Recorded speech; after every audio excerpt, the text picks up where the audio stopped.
Hey guys, in this video, I'll guide you through how to see who shared your reel on Instagram. Alright, so let's begin with the video.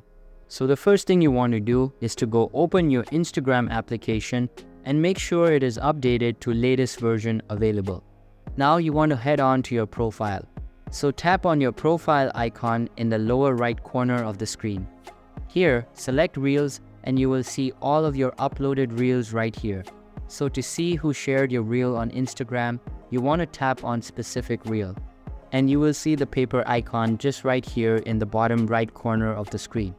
And if someone shared your reel, you'll see a number there just below the share icon, so you will know how many people shared your reel.